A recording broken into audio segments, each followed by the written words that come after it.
Beautiful city of destiny Vizag. Sir నాకు ఒకటే ఒక చిన్న డౌట్ ఉంది సార్. మీరు పొలిటీషియన్ అవ్వకముందు ఒక మంచి ఎంటర్‌ప్రెన్యూర్, అసలు ఇవన్నీ ఎలా హ్యాండిల్ చేస్తున్నారు సార్?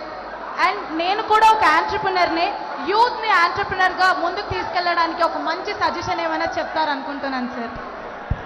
అన్న ఆమె ఒక యంగ్ ఆంటర్‌ప్రెన్యూర్ అంట వైజాగ్ నుంచి. మీరు పొలిటీషియన్, మీ పాలిటిక్స్, యాక్టివ్ పాలిటిక్స్ ముందరు you were a successful entrepreneur. As a young entrepreneur would you like to give her some advice or suggestions?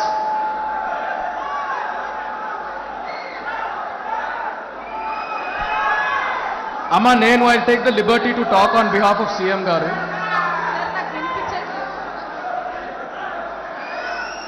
అన్న ప్లీజ్ అన్న కూర్చోండి అన్న, ప్లీజ్ దయచేసి కూర్చోండి. I will take the liberty to speak on behalf of CM గారు. ఆయన political journey ఎంత ఇన్స్పైరింగో ఆయన ఆంటర్‌ప్రెన్యూరల్ జర్నీ కూడా అంతే ఇన్స్పైరింగ్. మీరు దయచేసి look it up on the internet. ఆయన లైఫ్ ఒక lesson. There is a lot to learn for young people like you. Thank you అమ్మ. Thank you so much sir. Next జగనన్న అన్న నమస్తే అన్న. జగనన్న నమస్తే అన్న. నేను వైజాగ్ ఎయిర్పోర్ట్లో నా పేరు సామ్రాజ్యం అన్న. నేను వైజాగ్ ఎయిర్పోర్ట్లో ఫ్యూజన్ ఫుడ్కి సంబంధించి కోడికత్తి సీను చేసిన దానికి సంబంధించి ఎయిర్ క్యాటరింగ్లో చీఫ్ సెక్యూరిటీ ఆఫీసర్గా చేస్తున్నానన్న. నేను అప్పట్లో వాళ్ళు టీడీపీ వాళ్ళని చెప్పి తెలియకనే నేను రిక్రూట్మెంట్ చేస్తే వెళ్ళున్నానన్న. నేను జరిగింది ఏంటంటే, ఎప్పుడైతే నేను జగనన్న అభిమానం తెలిసిందో అప్పటి నుంచి వాళ్ళు నన్ను సస్పెక్ట్ చేస్తూ మీరు నన్ను ఏదో ఇన్స్పైర్ చేసి పెట్టారని నన్ను ఫస్ట్ నుంచి హెరాస్మెంట్ చేసుకుంటూ వచ్చారన్న.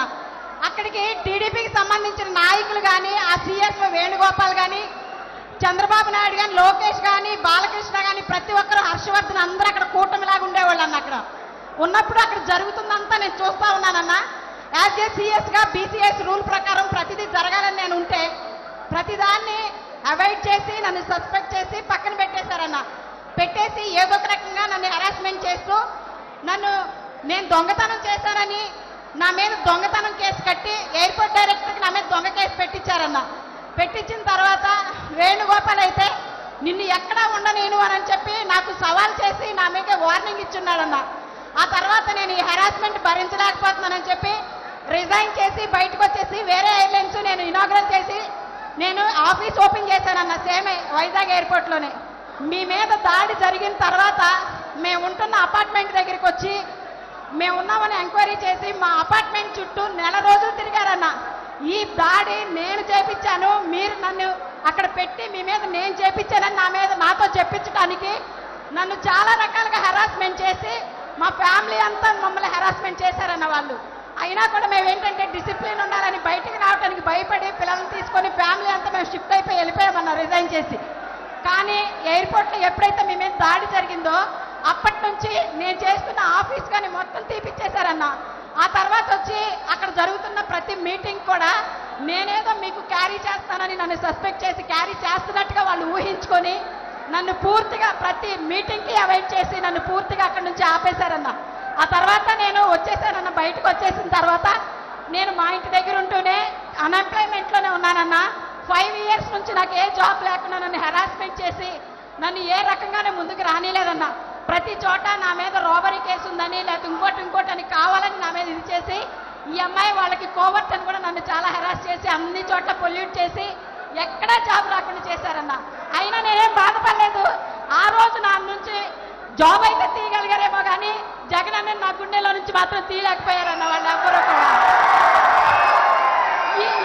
ఈరోజు బోండా ఉమాగాడు చేసిన ఆ పని చూసిన తర్వాత నేను నా ఫ్యామిలీ ఏమైపోయినా పర్లేదని చెప్పి నేను ముందుకు వచ్చేసాను. ఆ రోజు జరిగింది కళ్ళారా ప్రత్యక్ష సాక్షి నేనే. అక్కడ జరుగుతున్న ఒక దరిద్రమైన ఆ కూటమంతా, లోపల జరుగుతున్న చీకటి ప్రపంచం అంతా ఐ విట్నెస్ నేనన్నా. ప్రతి ఒక్కరూ చేసిందంతా నా కళ్ళతో నేను చూశాను. కానీ నేను ఏ రోజు నోరిప్పలేదు. ఈసారి మీ మీద దాడి జరిగిన తర్వాత ఇంకా నేను మౌనంగా ఉంటే ఇంకా నేను అసలు నన్ను నేనే ఉపేక్షించుకోలేదన్నా. అందుకే నేను ముందుకు వచ్చి ఈ విషయాన్ని నేను బయటికి చెప్పేశానన్నా.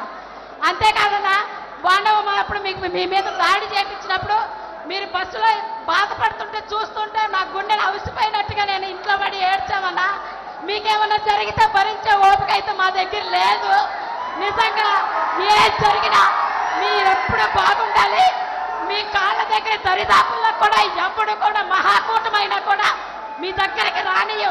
అందరి తరిమి కొడతామని చెప్తామని తెలియజేస్తానా. మీరు బాగుండాలి. ఎప్పుడు మీతో కలిసి ఈ యుద్ధంలో ధైర్యంగా పోరాటానికి మేమంతా సిద్ధం అని చెప్పి మీకు తెలియజేస్తానన్నా. నేను మీ చెల్లినన్నా, మీరంటే నా పంచ ప్రాణాలన్నా. మీ అందరికీ మీరెప్పుడు బాగుండాలని దేవుడిని కోరుకుంటానన్నా. ఈ యుద్ధంలో మీతో కలిసి మేమందరం కలిసి సిద్ధమన్నా. ఎంత అబ్యూస్ చేసినా, మమ్మల్ని ఎంత బాధ పెట్టినా, మాటలు చెప్పలేనంత విధంగా సోషల్ మీడియాలో మా గురించి పోస్టులు పెడుతున్నా కూడా మేము పట్టించుకోలే. మాకు కావాల్సింది మీరు. మీ గురించి మేము ఎప్పుడు అలాగే భరించాలనుకున్నాం. మేము పట్టించుకోలేదన్నా. మీరు బాగుంటారు. మళ్ళీ మళ్ళీ మళ్ళీ మీరే సీఎం అన్నా. జై జగనన్న, జై జగనన్న, జై జగన్.